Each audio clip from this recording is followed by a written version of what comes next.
लेकिन फिर भी हम उस रिफॉर्म्स में कुछ और बेहतर करने के चूँकि इतनी बातें आई हैं तो बहुत सारी बातें बात बात में आती भी हैं, अच्छे सुझाव भी आते हैं, तो उन रिफॉर्म्स में उन सबको भी जोड़ा जाएगा। और चूँकि हमने पोर्टल भी खोल रखा है,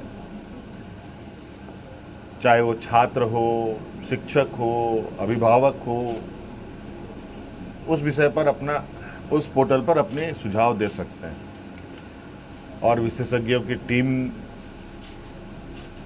के साथ उनको साझा किया जाएगा और क्या बेहतर हो सकता है उसको किया जाएगा। रिफॉर्म्स के लिए हम लोगों ने हमारे IAS अधिकारी अमिताभ कौशल जी की अध्यक्षता में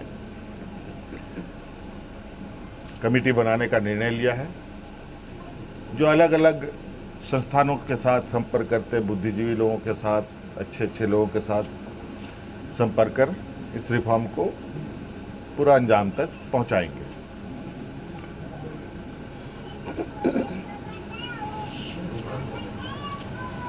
दूसरी बात, JPSC का जो 14वें JPSC की बात है, मुझे लगता है कि हमारे माननीय मंत्रीगणों के टीम के साथ बैठने के दौरान ही वो चीज़ें सुलझ गई थी, बैकलॉग की भी बात सुलझ गई थी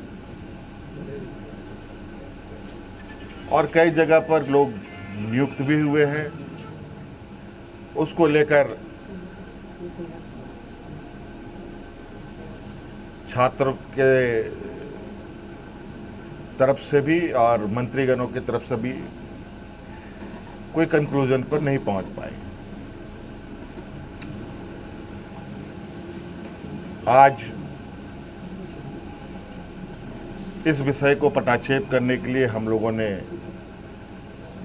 कैबिनेट की विशेष बैठक की।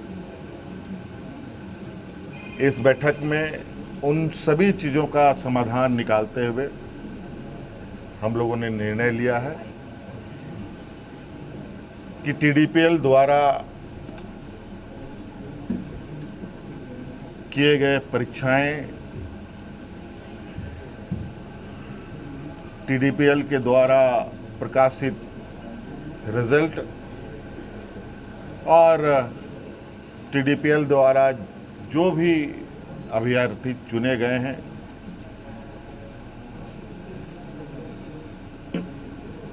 या शामिल हुए या TDPL के जितनी भी गतिविधियां यहाँ हुई हैं उन सभी को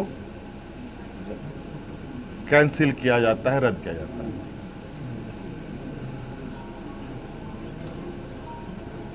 और नौजवानों में सबसे बड़ा जो मुझे लगता है कि मुख्य मांग उनका सबसे प्रमुख मुख्य मांग रहा है JPSC CGL के संदर्भ में, क्योंकि हमने उसमें भी एक हमारे मंत्रीगणों ने आश्वस्त किया था इस विषय की जांच चल रही है। इसके लिए हम लोग रिटायर्ड जज की अध्यक्षता में संपूर्ण जांच कराएंगे, क्योंकि कभी कभी ऐसा लगता है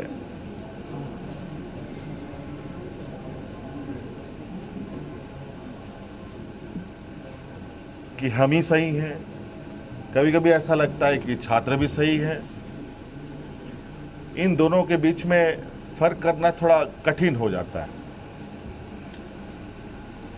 और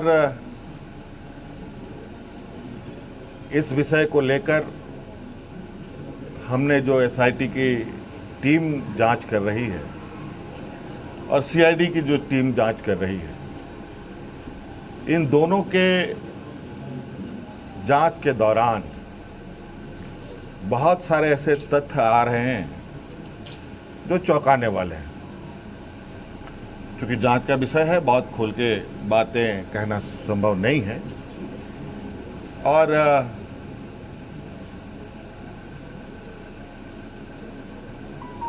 कुछ लोग जो CGL में नियुक्त हुए हैं वो लोग JPSC के धांधली के आरोप में गिरफ्तार हो रहे हैं।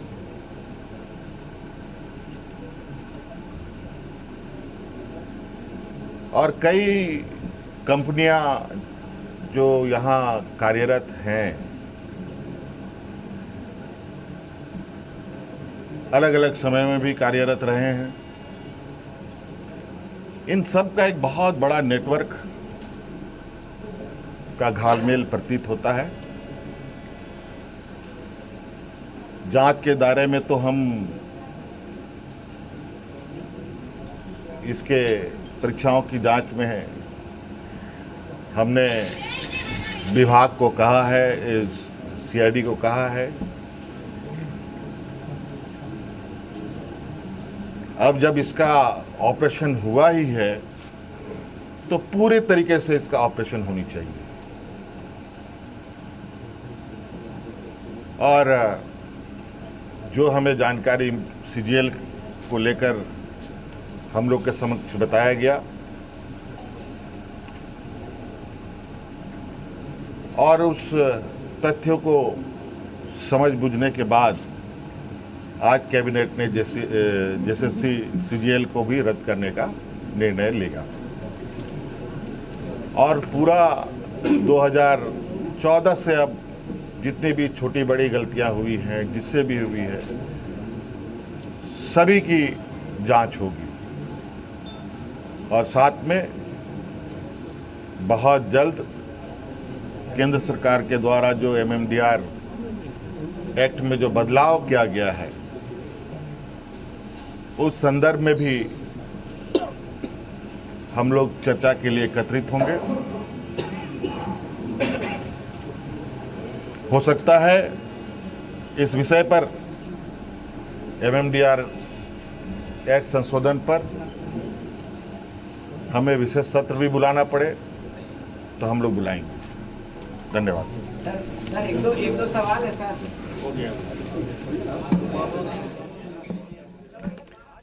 और इस वक्त झारखंड से सबसे बड़ी खबर यह है कि बैठक के बाद, कैबिनेट की मीटिंग के बाद मुख्यमंत्री हेमंत सोरेन ने जो मीडिया को संबोधित किया है, बड़ा ऐलान कर दिया है। TDPL एजेंसी ने प्रदेश में जो भी परीक्षाएं ली है, जो भी परीक्षा परिणाम दिए हैं, जिन छात्रों की उस मामले में नियुक्ति हुई है, उस सभी परीक्षा को तत्काल प्रभाव से रद्द करने का फैसला कर लिया गया है। और ये तस्वीरें आप देख सकते हैं, छात्रों में जोश, उत्साह और खुशी का माहौल।